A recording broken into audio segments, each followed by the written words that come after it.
So, a very good evening, everyone, and welcome to the next session of Immunoallergy Conclave. I hope all the sessions till now have been rather good and informative. Drug allergy, again, is a very important topic in allergies and often quite misunderstood. We have with us one of the best possible faculties here today. Uh, he is Professor Jason Trubiano, and Professor Jason is actually an infectious disease physician. He specializes in infectious disease but has special interest in antibiotic allergy and also leads the antibiotic allergy research program at Austin Health in Melbourne. He's the director of infectious disease there, and he has had multiple researches in the same topic, a lot of them published in a lot of prestigious journals, including JAMA and NEGM. And his talk will be centered around antibiotic allergy, but gives us a lot of information of how to proceed with other drug allergies also. Uh, I hope you will enjoy his talk today. And without wasting much more time, I'll start the talk. Thank you so much. Well, thank you very much for the opportunity to present all the way from Melbourne to India. Today I'll be given the topic of drug allergy diagnosis, testing and delabeling for optimal patient care. It's a huge topic and we're going to try and go through the major points that I think are really pertinent in the modern age of drug allergy. I will make the first point that most of this talk will be centered around antibiotic allergy. Because when we talk about drug allergy, most of our evidence, particularly to date, lands in that area, but there are some extrapolations for other drugs, and I'll note that as we go along. The first thing is a disclaimer. I don't have any relevant disclosures or conflicts of interest other than my views that I'm talking about here are clearly evidence-based, but there are some gaps, and that gaps have been made from clinical experience I've gained from the work, particularly of Professor Nino Romano from Italy in regards to delayed hypersensitivity, and Professor Elizabeth Phillips from Vanderbilt University in regards to antibiotic allergy delabeling. And she was actually the first to coin the word delabeling, and we published a review article in 2013 where that word was first used, so it's now part of the vernacular. Now, when we talk about traditional testing and responses to that, this is a sample of our antibiotic allergy testing that we do at the Austin Hospital in Melbourne, Australia, and I'll show it in greater detail later. But in 2015, this is what was the standard of care. If we rewind back, in fact, the first penicillin allergy testing in a large cohort was reported in 1991 in Baltimore, where they were using penicillin skin testing to enable penicillin use in syphilis predominantly and other STDs. And this was a paper well before its time. We've seen the advert of commercial kits, which have the both major and minor determinants, the PPL and MDM. And these have been commercially available globally, the Dieta in Europe and pre-pen in North America. And I know in India, these aren't available, but interestingly, Dieta has been made by a Chinese company, and we may see increased use throughout Asia, but I'm going to give you some alternatives to that anyway. And I'm also going to reiterate this data that the role of that major and minor determinant may be moot in today's day and age, where we find very few positives using this as a single testing, and you may have to test 217 to find a single individual positive. So we look at penicillin beta-lactam testing before the modern age. In fact, skin testing, the way it was performed in 1955, is still the way we perform it today. Intradermal testing is reported here of providing 0.02 mils as an intradermal injection, exactly the same, and then reading at 20 minutes and 48 hours for delayed reaction. So it's really interesting how things haven't changed in terms of the traditional testing. I talked about this first STD clinic, which deployed a similar testing strategy, and then again, the validation of commercial tests. But this consistent approach throughout history is that we may have had the evolution of major and minor determinants that may not be required in the modern age. Intradermal testing is 0.02 to 0.05 mils, and we use 0.02 mils. And oral challenge is still the gold standard. After negative skin testing in penicillin and beta-lactam allergy, it must be followed by oral provocation or oral challenge to confirm true sensitivity. Now, the first reports of penicillin skin testing, you can actually find them in this lovely systematic review and meta-analysis that was performed by Kim Blumenthal and JAMA Internal Medicine just over a year ago. And the supplement actually gives a list of all the papers performed.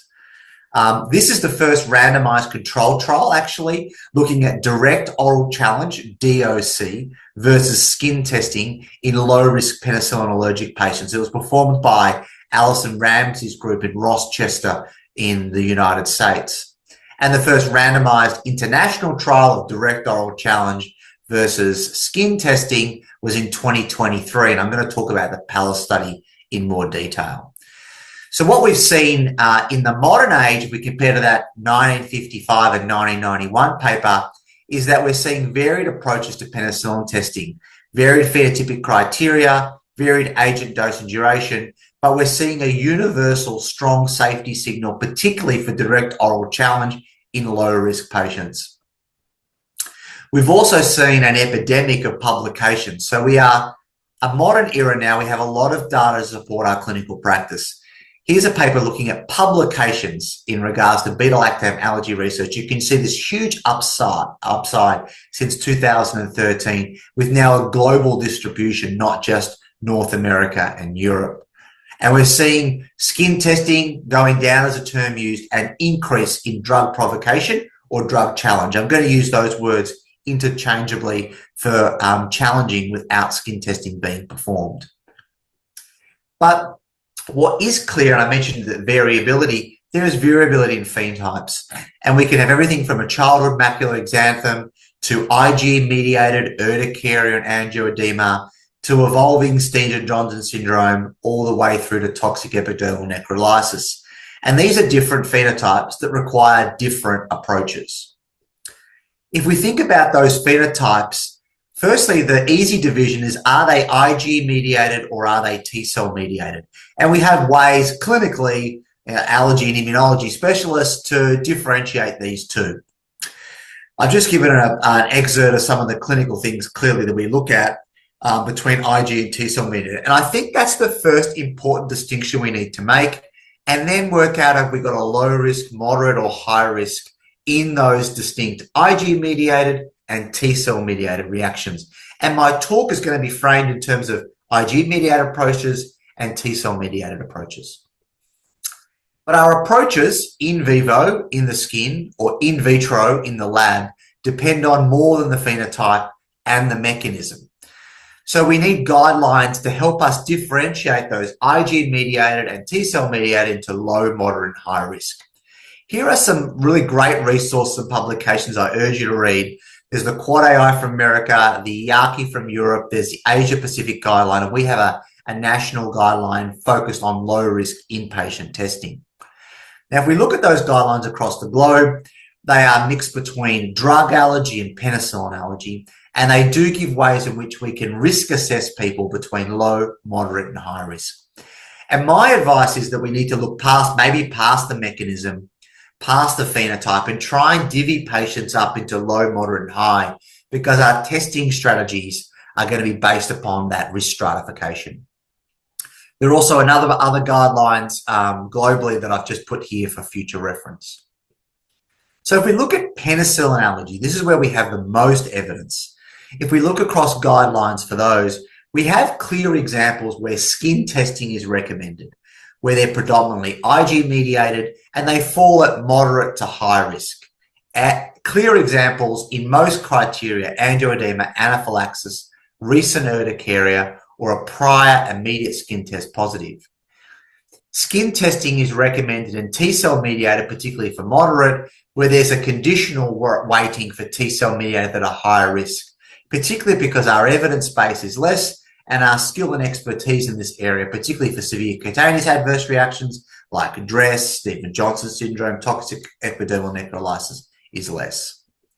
One other way may be, rather than looking at phenotypic descriptions, do we have risk algorithms that could say, I've done a scoring system, What should I do based upon that scoring system? And one such scoring system is one that we developed, or PenFast, where you might say, I am going to do skin testing if a PenFast score is greater than and equal to 3.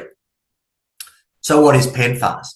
Well, PenFast is a point-of-care risk assessment tool where Pen standing for penicillin allergy, F for 5 years or less, A for anaphylaxis or angioedema, S for scar, and T for treatment. Those 3-point clinical decision rules gives you an ability to get a score of up to 5.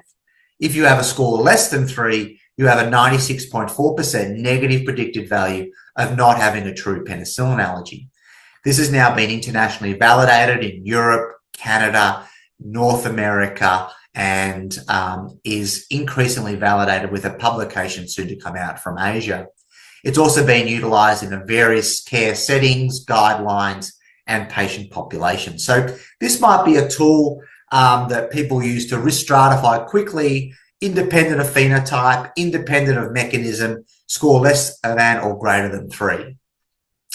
What's good about this tool is that it's been derived and now utilised beyond penicillin allergy. PenFast was derived. It's now been also validated for sulfur antimicrobial allergies like trimethoprim sulfamethoxazole.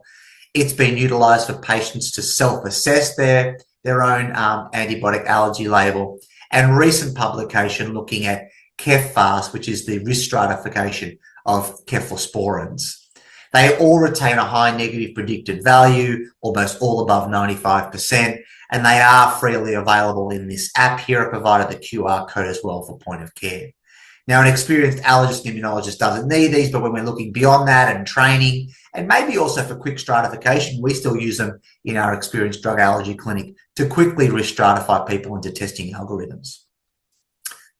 If we look at the guidelines that I've mentioned previously and how they incorporate risk assessment tools and phenotypic criteria, they vary. So, for example, the Quad AI, EARCI, and Asia Pacific don't endorse a particular risk or clinical decision rule, which I think is fine. But they all have a low risk criteria. They all give phenotypes in which they think are low risk, but not everybody gives intermediate or high risk criteria. So I think we're developing a theme here. We can use clinical risk assessment tools, maybe like a PenFast, but maybe not. Maybe we just need a low risk criteria. And it's hard to argue that childhood exanthem, a non-urticarial rash more than 5 years ago, a type A adverse drug reaction, or an unknown reaction that occurred more than 1 year ago would be a low risk criteria. There are controversial ones. Urticaria remains controversial, and particularly moderate to severe MPEs. But if we just take that top line, that is a group that we should move forward with direct oral challenge. Good segue. We know it's low risk now, but what do we do now?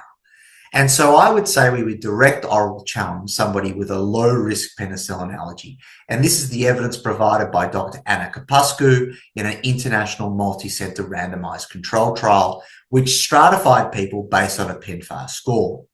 So patients with a PenFast score of less than 3 were randomized to receive either skin testing followed by oral challenge or direct oral challenge with penicillin VK or amoxicillin at 250 milligrams.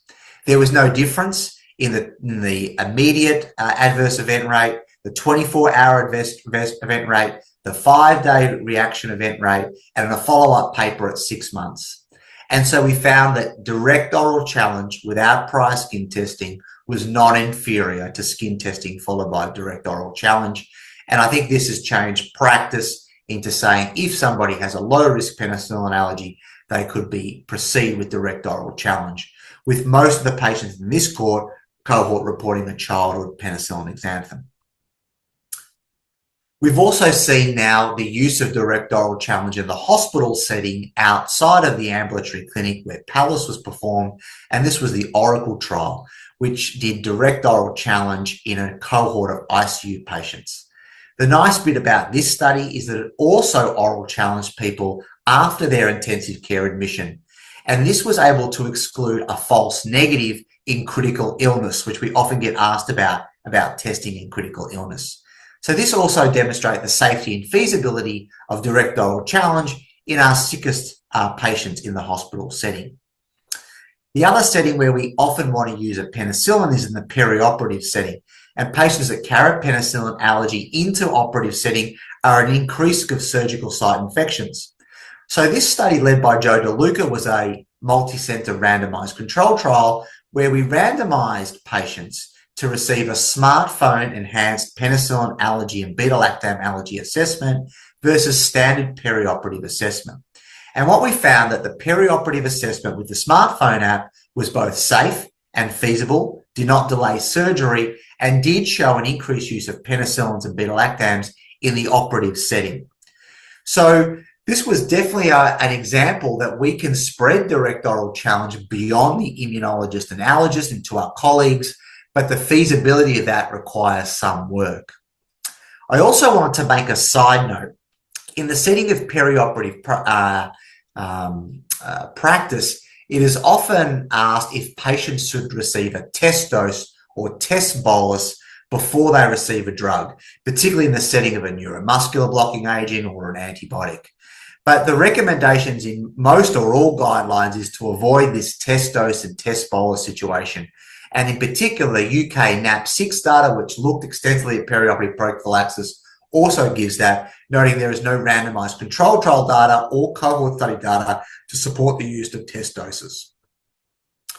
But if we move back to direct oral challenge, I've shown you 3 multi-center randomized control trials. And if we add that to the Rochester, Allison, Ramsey randomized control trials, here are 4 which demonstrate the safety of direct oral challenge. There are a further 2.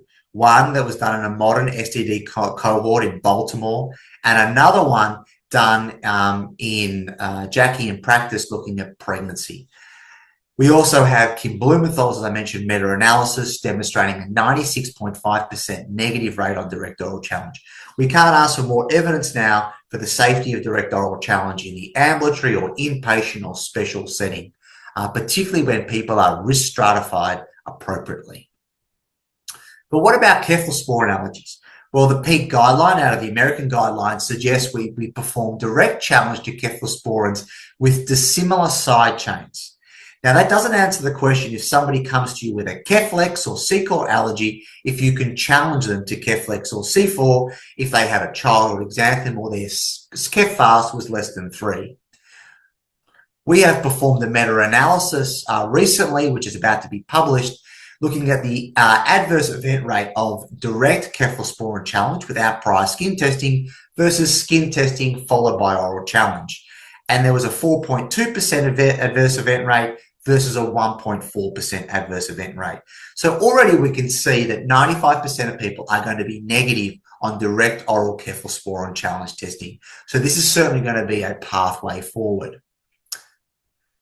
What about sulfur allergies? These are incredibly important. Key drug for PJP prophylaxis in HIV, in immunocompromised cohorts, an excellent oral drug for ESBL infection or urinary tract infections, but many patients also carry a sulfur antibiotic allergy. Now, sulfur antibiotic allergy testing via skin testing isn't a viable option because there is no validated product or conjugate. Patch testing is not readily performed and has poor sensitivity. And we need to do something because the alternatives to sulfur antibiotics are often poorly tolerated. Now, here's the data to convince you that we should move forward with sulfur allergy testing. Matt Krantz from Vanderbilt and Morgan Rose from Melbourne, Australia, have performed 2 outpatient cohort studies demonstrating the safety of trimethoprim sulfamethoxazole or Bactrim respiratory fort direct oral challenge in a cohort of more than 249 patients. We've recently presented at the Archie Allergy Summer School that inpatient sulfur challenge with a half a respiratory fort tablet was safe in 98% of patients. And I mentioned earlier that we have Sulfast now that can stratify people into low risk, which has been validated now in the US and Canada. So we have tools for direct oral challenge outside beta-lactams, and in particular in this setting, sulfonamide allergies. So what are some practical guides? I put the QR code here, but this is a practical guide we put together for how to perform a direct oral challenge. What do you need? Consent form, patient information procedures, observation periods, emergency medications. This is all outlined in a checklist provided here and a kind of how-to guideline. Some high-level points that I recommend is that for direct oral challenge, you don't need this to be performed in an emergency or high acute setting. You should use single-dose procedures of 250 to 500 amoxil. Patients should be observed for at least 1 hour with observations performed, and they should have written informed consent. We've actually looked in the largest penicillin allergy study ever performed, which is about to be published in Clinical Infectious Diseases, of the implementation of direct oral challenge. This was done in 8 countries and 46 hospitals with more than 5,000 patients, of which we challenged 1,573, and 95% of those were negative. None of the positive events were ICU, mortality. So this is incredibly safe now to be able to perform in the hospital setting. If you are looking to implement a hospital inpatient direct oral challenge, please contact us also via the QR code provided. So my take home on low risk, low is low. Direct oral challenge is safe according to the highest level of evidence. Now it's about expanding the scope and moving this into practice. But we know there's more than low risk. We see more than that. What do we do with the moderate to high risk? So the first thing is if we look at, I'm going to group moderate and high pretty much together. If we think about high risk IgE mediated reactions, anaphylaxis, severe angioedema, and we look at in vitro or blood testing, well, the practice parameters don't recommend we perform specific IgE or RAS testing. IARCI gives the concept that it could be performed in some algorithms, and our Australian and Asian guidelines suggest against that. I would suggest against performing serum-specific IgEs for penicillins, beta-lactams, allergy. The only drug potentially with benefit is in chlorhexidine allergy. The emerging, just as a personal correspondence, we've had no correlation between positive and negative tests with serum-specific IgE and the skin testing performed. One in vitro testing that is of interest, and many sites are moving towards this, is the basophil activation test. And I think the basophil activation test will definitely have a place in drug allergy practice, particularly in the setting of perioperative allergy, where the sensitivity and specificity is reportedly higher. We've also noticed that BAT continues to be improving for clavulanate allergies and cefazolin. And I urge you, if you're thinking about employing this, to look at this excellent review by Ebo et al. In JACI in 2025. What about recommendations for how to perform skin testing? So skin testing actually, whilst we think it might be easy, was first reported in 1955, the recommendations of how to perform that varies between regions and guidelines. I've put them all here for your reference. I've also performed how they should be performed in the immediate hypersensitivity and delayed hypersensitivity. My take-home message from this is that really we're looking at intradermal testing being performed, looking at a 3 millimeter increase to suggest a positive test with a wheal and flare. It should be read at 15 minutes and certainly no more than 20 minutes. And delayed reading should only be done for those with severe T-cell mediated reactions. The performing of testing should be done at least 6 weeks after a severe IgE-mediated reaction, particularly to exclude mast cell exhaustion. So what about skin testing practices in terms of concentrations? Well, I've given some key reference here and some practical guidelines on the concentrations that I think should be performed for routine beta-lactam allergy testing, the most common drug allergy. Now, there are related the major and minor determinants, but I know they're not relevant in India.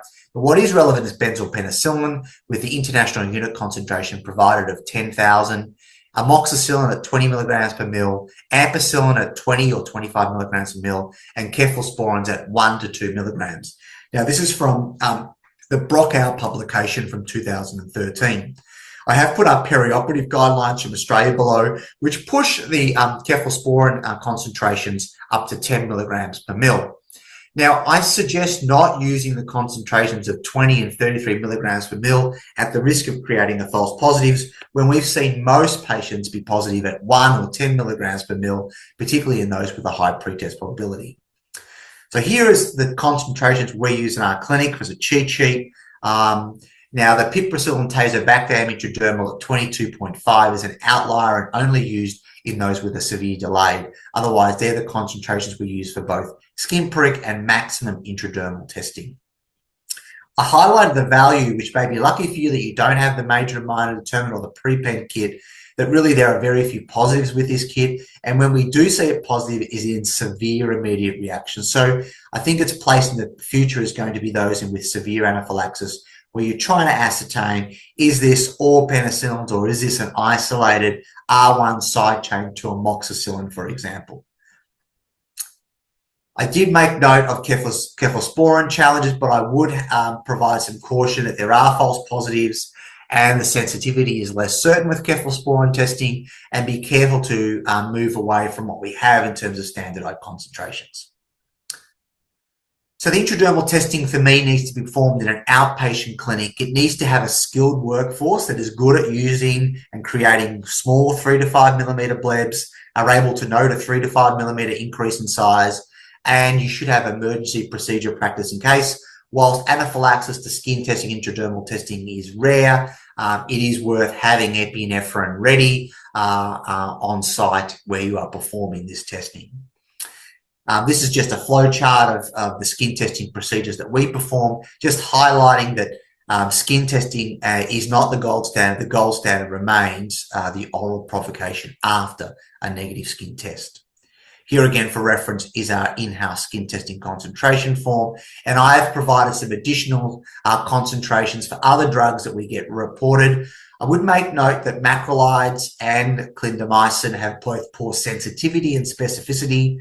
Vancomycin, a glycopeptide, does cause non-IG mast cell activation, and skin prick intradermal testing for IG-mediated reactions should be used with caution. The same caveats to fluoroquinolones, which also have non-IG mast cell activation. Other drugs we're commonly using now are clavulanate with an equivalent concentration of 5 milligrams or 20 milligrams per mil, meropenem, cefepime, and ceftazidime. And you can see most of those maximum concentrations are at 10 milligrams per mil. The other question we often get asked is, if somebody has a negative test and negative challenge in clinic, do they need to go on and have repeat testing in 6 weeks or 6 months' time to remove this concept of resensitization? Now, what's really interesting is the varied reports of resensitization in the global literature. We have numerous reports of North America showing very few reactions when people are re-challenged after an initial negative test. But we do have this paper from Donner et al. And Maria Torres, which showed up to a 14.7% repeat positive rate. Now, this was in a very high risk anaphylaxis population that hasn't been borne out in other settings. And so we have 2 guidelines that actually don't give formal recommendations to perform testing after initially negative. And I have to admit, in our practice, if somebody is negative on testing and oral challenge, we don't bring them back for repeat testing. And that's borne out in our data. This was a small sample size that we looked at, but we saw only 1.3% positive immune-mediated reactions after we had delabeled or removed somebody's allergy via testing. And this is probably related to the baseline level of a reaction somebody could have when they go and have any drug. So we don't perform this as routine practice. The other question I commonly get asked is about single dose and split dose challenge. And certainly I've mentioned to you earlier that for low risk patients, PENFAST less than 3 or a low risk phenotype, we do single dose challenges. We don't notice any difference in the adverse event rate versus 1 or more than 2-step challenges. And this was in a scoping review performed by Elise Mitri. We do note significant heterogeneity in the practice in low risk phenotypes, but there was increased adverse reactions compared with single dose with greater dose challenges. If I just look at our Australian experience using 2 large cohorts together, in more than 600 patients performing single dose challenges, we had 95% negative with no serious adverse events. So this is our standard of care. Now, what we don't know is the value really of split dose challenges, 2-step or 3-step, in patients with severe immediate reactions. And so we do perform a 2-step challenge for severe anaphylaxis, giving 50 milligrams and 200 milligrams. Some do 1 and 10, obviously 1 and 100 first, and 30 minutes apart. This is our standard practice. One other thing which I'll be fascinated to know if it's happening in India, but we've seen a global increase in the amount of cefazolin anaphylaxis, a commonly used first-generation cephalosporin. And in centres that don't use cefazolin, we've seen this with cefalothin, we've seen with cefuroxime. But cefazolin is unique because it shares no side chains with any other cephalosporins. And our initial publication from Cosby Stone that we collaborated, we saw very few patients that were positive to cefazolin, positive to alternative beta-lactams. And this is a recent publication we've just published in JAMA in Practice with a study with JAMA Lee in New South Wales and myself and our group in Melbourne for more than 260 patients with an immediate cefazolin hypersensitivity in a high pretest probability and a high positive cohort, more than 87% was skin test positive. We saw that only one patient was positive to oral challenge to an alternative cephalosporin. So it really shows that if you work patients up for cefazolin anaphylaxis, they are likely to be able to tolerate penicillin, amoxicillin, and alternative non-cross-reactive cephalosporins. And it raises the question, will we have to do cefazolin skin testing in this phenotype anymore? For the moment, I would suggest do the skin testing and challenge people to alternative cephalosporins and penicillins.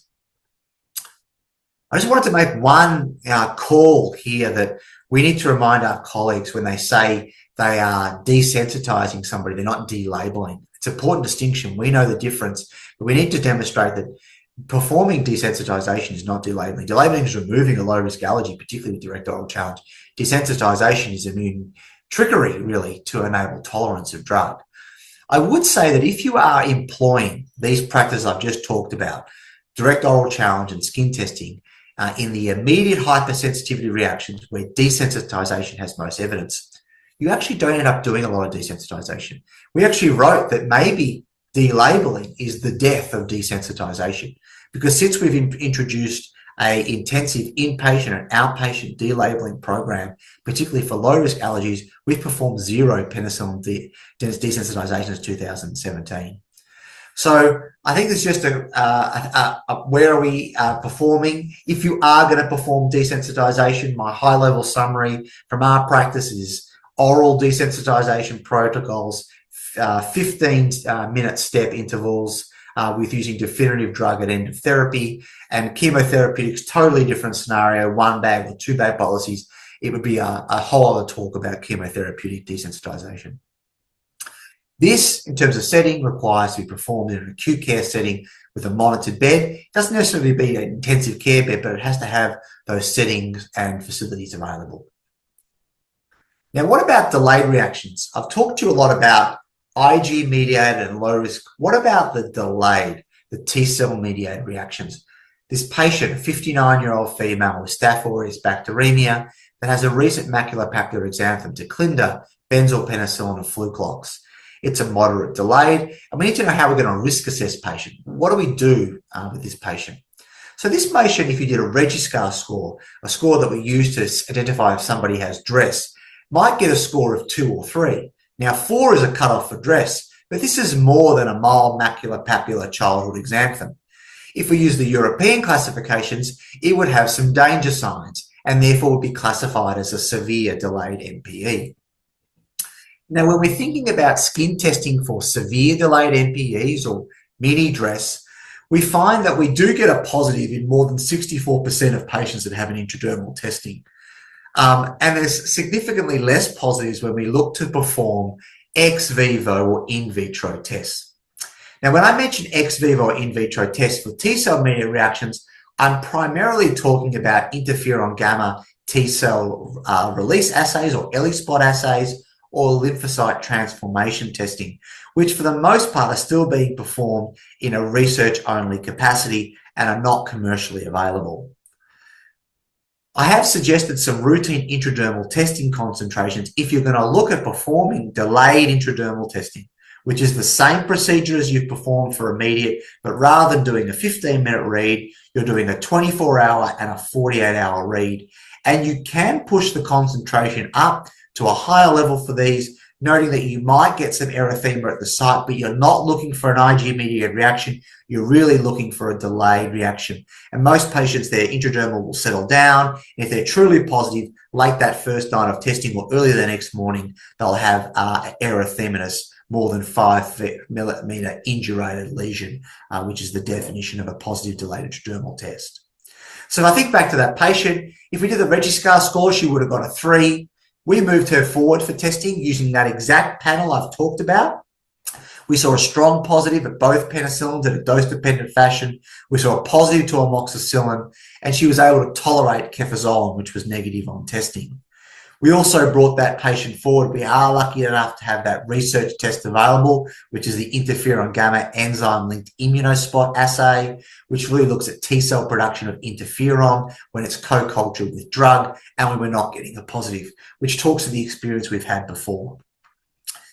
Just to reiterate, if you are going to do delayed intradermal testing, the same volume is used. You read it 24 and 48 hours. This is generally performed 6 weeks after the index reaction or after skin healing. And luckily for you, the PPL or MDM or the pre-pen actually is not useful in this cohort. The interferon gamma release assay can be looked at, particularly in research settings. LTT is an alternative. It requires acute or convalescent blood. But for me, delayed intradermal testing is a great pathway for moderate delayed reactions. The other question we get asked is, for these delayed reactions, particularly the moderate, is giving one dose in clinic enough to exclude their immune-mediated reaction? And this is a systematic review and meta-analysis that I like, which demonstrated there was no real difference in the positive immune-mediated rate performing prolonged oral provocation, be that 3 days, 5 days, 14 days, or performing one dose in clinic. Now, the issue is that this was 27 studies. They were all retrospective with great heterogeneity in the prolonged oral challenge, and there was no randomized control trial. The practice parameters recommends against routine challenges, but with a low level of evidence, and IARCI says it cannot provide a recommendation. So we need data on this. We're doing that with the Prospector study. This is a randomized control trial comparing one dose versus 5-day challenge. And we initially performed the first Prospector study, which was the pilot feasibility study, randomizing people to either a single dose challenge with placebo versus a 5-day prolonged intervention for those that have a delayed amoxicillin or unknown timing amoxicillin allergy. Interestingly, there were 6.7% increase in immune-mediated reactions in the intervention prolonged oral challenge arm, which has just been recently accepted. And we are now recruiting for Prospector 2, which is the definitive phase 3 double-blind placebo-controlled trial to see if we need to give prolonged oral challenges versus single-dose challenges. But what do we do if it's even more than the moderate delayed? What if it's a severe cutaneous adverse reaction? What testing do we perform in that setting for the scar? This is a busy slide, but it's more for your reference. This is the recommendations in terms of intradermal testing. So it's no different to the recommendation I've just told you about moderate and delayed. 6 weeks to 6 months post-skin healing, at least 4 weeks after systemic steroids. Patch testing can be done, but we know it's lower sensitivity.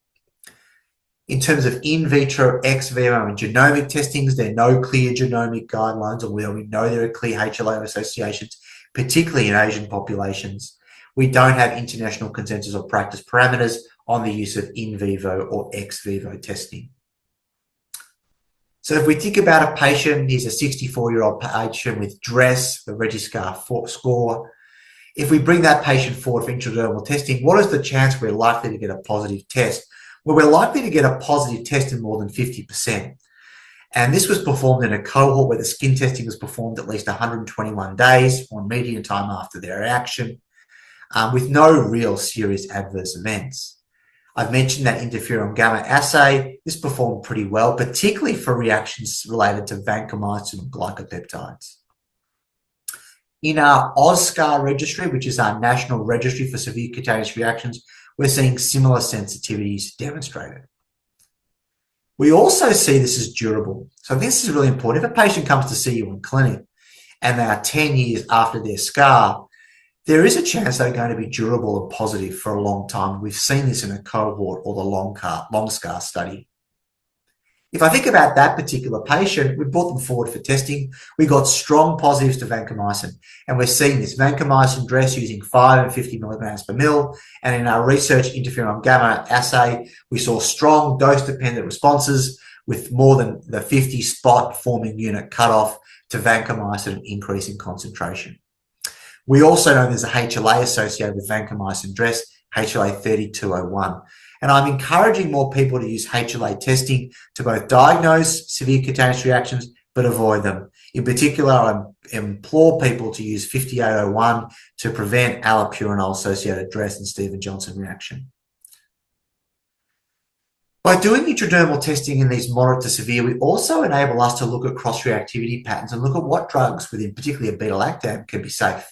We've seen this particularly with penicillin severe reactions, particularly penicillin or beta-lactam dress, where they've been strongly positive to penicillins, but negative to cephalosporins and have tolerated cephalosporin challenges.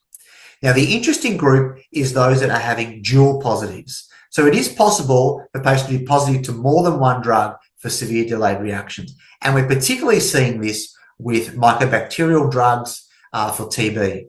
And there's some lovely work out of South Africa who are a cohort have been giving direct challenges to patients with severe reactions and finding dual positivity. So that is possible in your TB patients.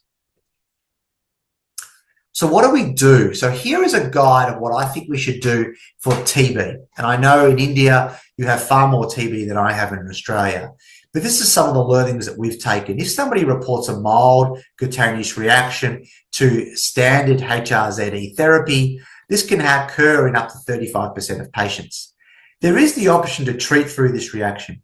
Mild severe reactions that are not mini dress, they don't have a Ritchie scar of 2 or 3, they don't have any danger signs that I talked about earlier. We can potentially treat through those.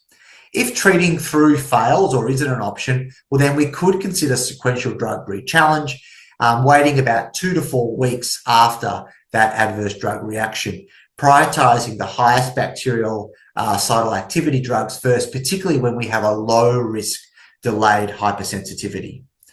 Now, if we get into trouble and they have a severe reaction on re-challenge, the South Africans have provided lively evidence on the use of intravenous methylprednisolone as rescue therapy for this procedure, and I've given the reference there. What about scar? Now, I want to put a severe caveat to this. This is really in a specialist setting in a group of allergist immunologists who have expertise or in this area.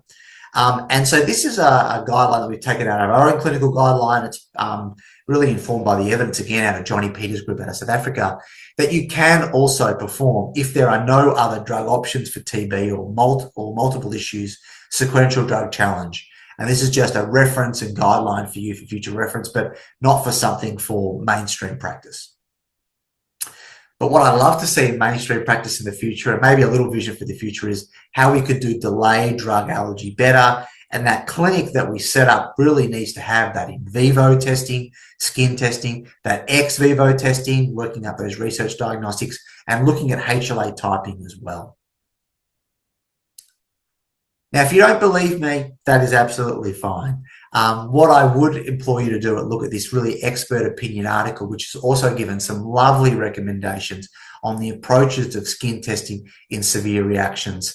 And I've put the reference here, but it talks about the lack of utility for skin testing, the probable utility of intradermal testing, particularly for dress, and the limited value, although the safety of patch testing for those phenotypes. This is also a great reference. If we're looking more at particularly low-risk direct oral challenge, risk assessment, and for beta-lactam and antibiotic allergies, this is recently published in Clinical Infectious Diseases, a state-of-the-art review, and it gives a lovely algorithm, and particularly this figure of how we can risk stratify patients for penicillin, sulfonamides, cephalosporins. We can then deploy delabeling techniques, either direct oral challenge, with some key recommendations regarding observations, no pre-medication, and skin testing and when to perform those. And also some prescribing recommendations, which I haven't had time to talk about today, what we can prescribe in terms of non-cross-reactive cephalosporins or sulfonamides. Hopefully this has driven a passion that I have for drug allergy. And if you share that passion, come and see us in Melbourne. We love to have you as visitors.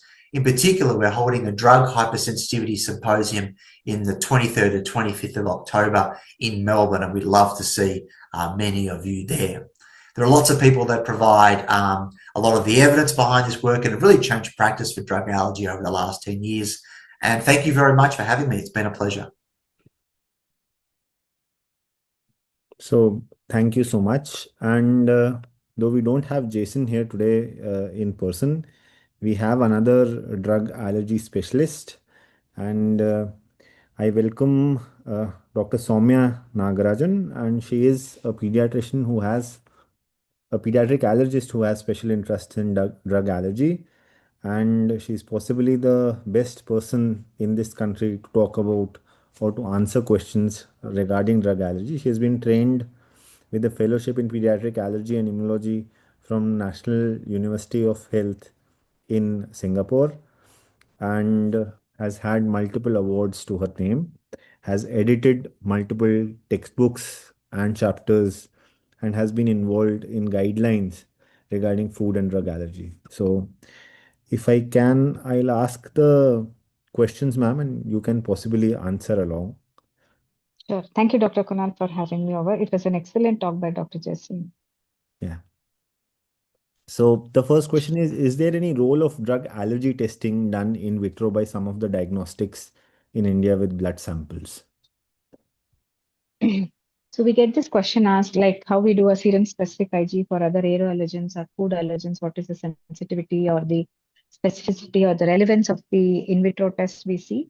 Generally, as Dr. Jason was himself highlighting, the sensitivity or the specificity of this in vitro test, the serum specific IG to few drugs, is not much relevant in clinical practice. And generally, none of the international guidelines recommend using this serum specific IG to the drugs, and it is not very well validated in the approach to patients with drug hypersensitivity reaction. Yeah. Also, a lot of times what happens is the drugs that they're testing in the drug allergy tests are not actually acting via an IgE pathway. So NSAIDs possibly are the most common allergens that usually don't act through an IgE mediated mechanism. Neither do the floxacins. So levoflox or moxiflox or ciplox are not classically IgE mediated drug allergies. So most avoid interpreting any report that has done a IG against drug allergens. Then there's a lot of demand from our anesthesia colleagues regarding a pre-operative screening for the drugs that they might be using in their patients for safety regarding drug allergy. Any comments on that, ma'am? Very relevant. I think we get referrals also for patients to prognosticate whether we can avoid such drugs. Unfortunately, I think uh, pre-diagnostically to prognosticate the drug allergy sensitivity reactions by skin prick test or intradermal testing is not a very good practice practically, because it has been shown that even if the patient is sensitized, it does not actually prognosticate the severity of the reaction if any, if the patient can do it. So generally, again, we don't do panel testing or before the patient has had any reaction. There's no point in doing this panel testing for drug allergic reactions by skin prick test or intradermal testing. Yeah, thank you so much.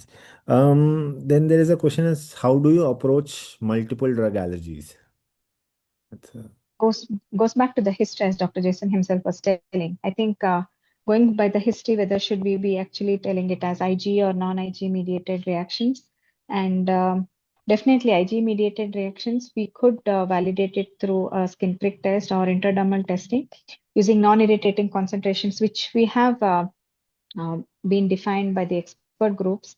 And my expertise in delayed intradermal reading, though I have started doing it, is not much as Dr. Jason was telling. But we do see that in moderate scar as well as in IG mediated reactions. I think it boils down to the history, and most of the time, the actual perception of the label of drug allergy is far more higher than the true drug hypersensitivity reactions. So by history, we can narrow down to one or two drugs which may be the culprit and avoid it and choose a safer alternative, which is done most of the cases.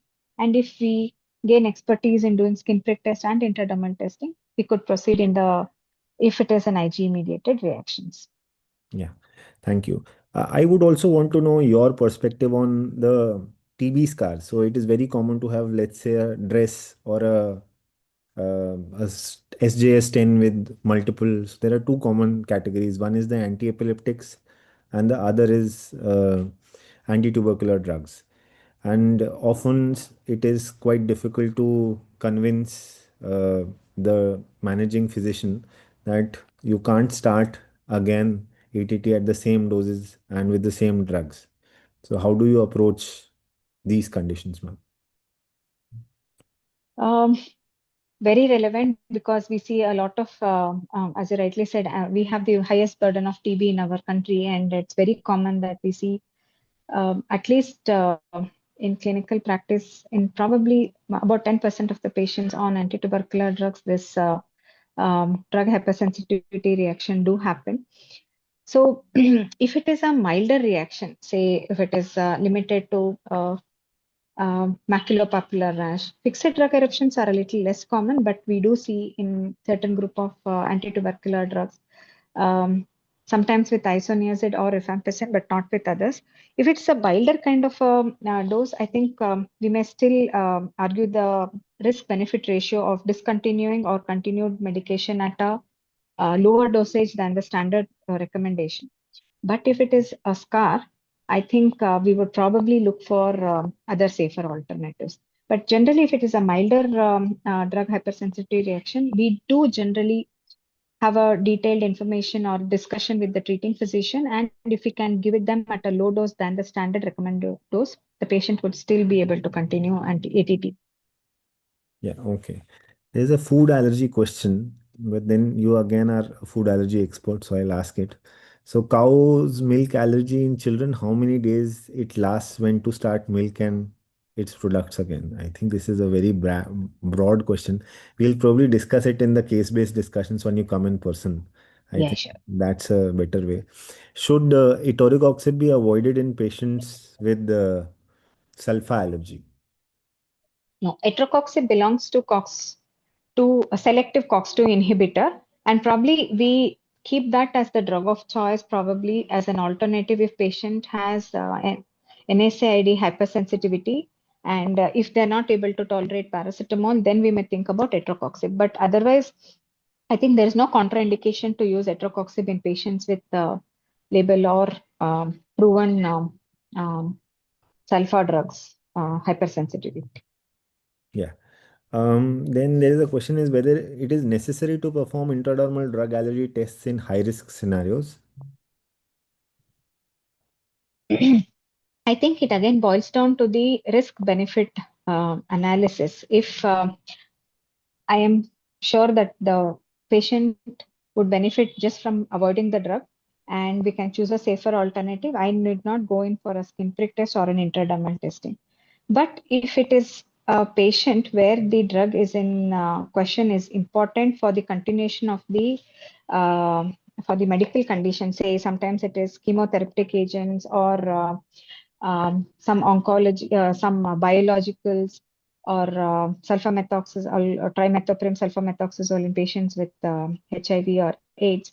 I think then I would probably do it under uh, acute emergency care setting, as Dr. Jason was highlighting in his scenario.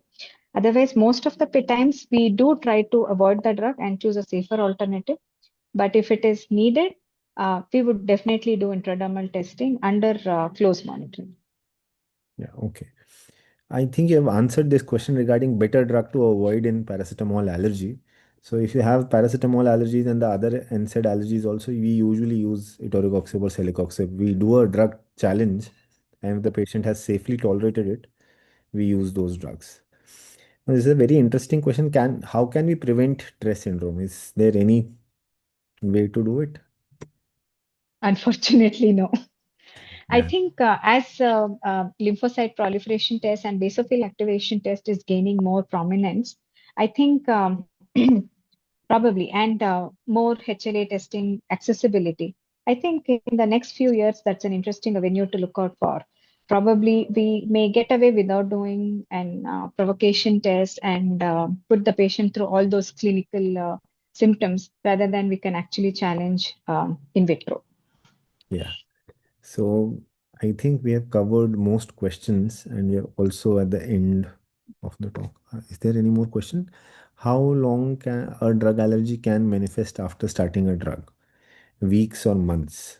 There's one Oh, I question. think, yeah, I think it can occur immediately to a few weeks later. I think we have seen the delayed reactions, the T cell mediated reaction occurring close to about 10 to 12 weeks also after the initial drug has been given, especially very true to anti-epileptic drugs.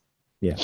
So it's based on what manifestation you are getting. So let's say an IG mediated drug reaction will happen usually within the first 4 to 6 hours.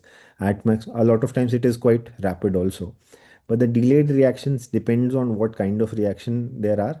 Even when you're suspecting a drug reaction, how much time after starting a drug did the drug reaction starts help you in delineating what kind of reaction it is. Reactions like drug-induced vasculitis or drug-induced liver injuries or drug-induced nephritis can happen quite late also if you are classifying them as adverse drug reactions.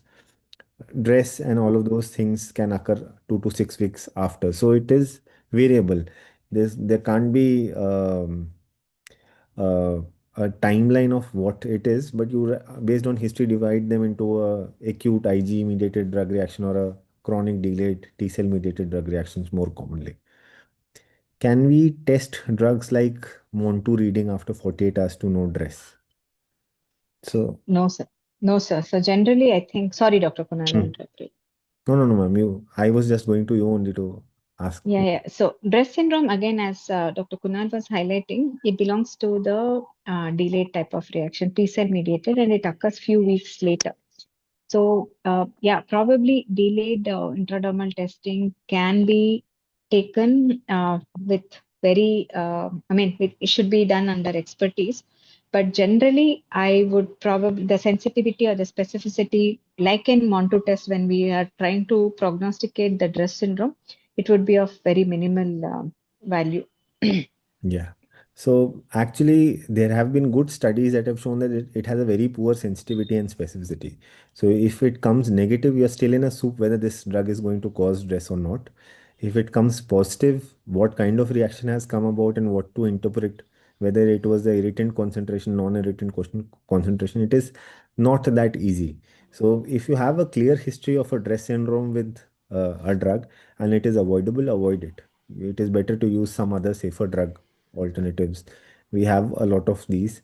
The importance of drug delabeling is in antibiotics because we have seen an acute rise in antibiotic resistance, and with delabeling you're trying to say that penicillin is not actually as bad as drug as we initially thought, causing all these bad reactions. Jason did highlight it, but I would also want you to opine on the practice of test dosing. So giving that test intradermal dose in all of these drugs and checking whether it is Yes. causing a reaction.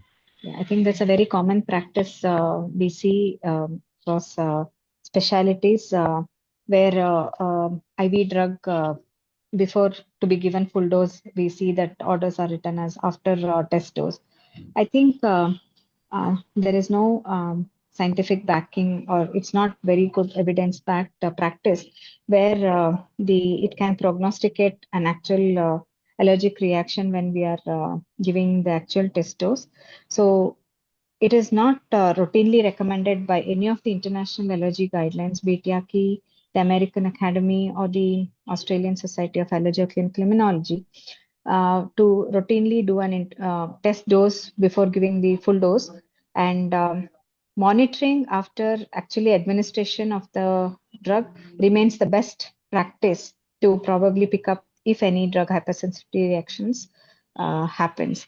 I think we should routinely discourage the practice of intradermal testing. I mean, sorry, the routine test dose before the actual drug is given, because that is redundant. Even medico-legally, it may not have much benefit, even in the court of law, to prognosticate the DHR. And as Dr. Kunal was also telling, I think rather than trying to work up the patient whom we are not sure of what drug allergy, I think avoid the drug if possible, choose a safer alternative. And we actually encourage delabeling, because the label of drug allergy is far more higher than the actual incidence of drug hypersensitivity reaction. And that's where the specialist role comes, because in the era of where we are seeing increased antimicrobial resistance, to champion the antimicrobial rational use, I think delabeling is the need of the hour. Yeah, and that is again very important because once you label someone as allergic to something, that goes to their lifetime. And that's the problem we have with the IgE blood tests that are done with drugs, because the patient will come with a list of 7 or 8 drugs that they think that they are allergic to. And then it also goes into their psyche sometimes that this will cause reaction. A lot of times, this is not the true allergy that they're going to have. So we are at the dotted 9 o'clock time. Thank you so much, Soumya ma'am, for coming and answering all of these doubts in a short notice. And we hope Jason had an excellent talk. I think it was quite a, Correct. and he's worked, I think, his heart out despite being an infectious disease specialist. Um, he has worked quite well in the drug allergy and antibiotic allergy spectrum, and that shows in his presentation when he's very passionately speaking about both the IgE and non-IgE mediated drug allergies. Thank you so much, everyone, for joining. Um, there was one more question. Can we take one more question, ma'am? Yeah, yeah, please. Okay. So, what about iron infusion reactions? Uh, Iron infusion reactions, most of the time it is not IgE mediated. Again, it is non-IgE mediated, and it is mainly the mast cell activation. So we most of the times label it as hypersensitivity reactions. I think if that particular molecule has caused the reaction, I think we may choose on to use a non-ionic isomer of the ferrous compound, which the patient will be able to tolerate. And the role of skin prick test or an intradermal testing in such patients may not be very helpful. Yeah, thank you so much. We didn't want to leave a single question aside. So, thank you everyone for joining. And I hope drug allergy to most allergists also is a little scary topic. And I hope that there is some more clarity into the practices and prevalences of drug allergies for all of you. We meet tomorrow again for another talk. And thank you so much, everyone, for joining in. Thank you so much, ma'am, for joining in. Thank you, Dr. Kunal, for the opportunity. Thank you. Good night.